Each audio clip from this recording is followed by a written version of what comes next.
Drop it like it's hot. Drop it like it's hot.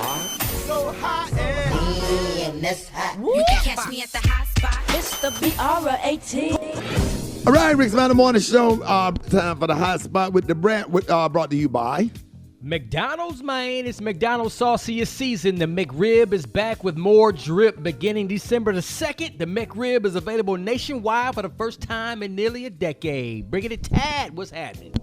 What up, Rock T? Good morning, Ricky. Good morning, everybody. Happy Monday. I'm your girl, Brett Tat Tat, and this is the Hot Spot, where we bring you music, movies, and more. So let's get off into this thing. I'm going to touch a little bit on the American Music Awards, piggyback off of Gary. It went down last night in the Microsoft Theater in Los Angeles. Host was Taraji P. Henson. She danced onto the stage with a medley of songs, including Prince's Let's Go Crazy.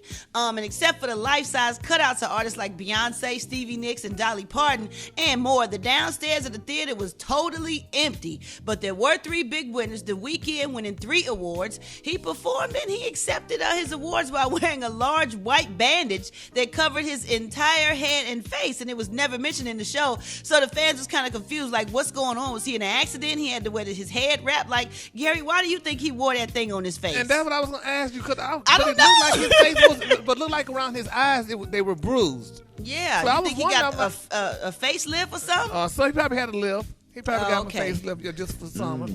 Must have been just recently. I mean, people usually don't want people to see them in their bandage, so I was thinking, was he trying to be signifying something or, whatever. Anyway, favorite song, rap and hip-hop, Cardi B featuring Meg Thee Stallion, and favorite female artist was Nicki Minaj. It was some great performances. You talked about J-Lo. She did great. Of course, she caught some slack for trying to, they saying she copied off Beyonce. But Belle Biv DeVoe, they made a debut, over 30 years ago on that show, and they returned to do some of their hits like Do Me and Poison.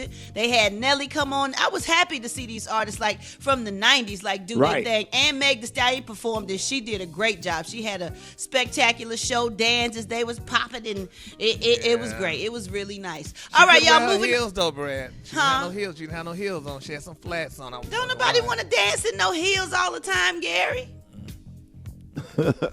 Shoot. All right, y'all. Moving on. Tyler Perry, y'all. He donated 5,000 meals to Atlanta families in need yesterday at his Atlanta studio. He called it TPS Giving, and it went on for 4 hours, and he was giving out food boxes and gift cards for Kroger Supermarket.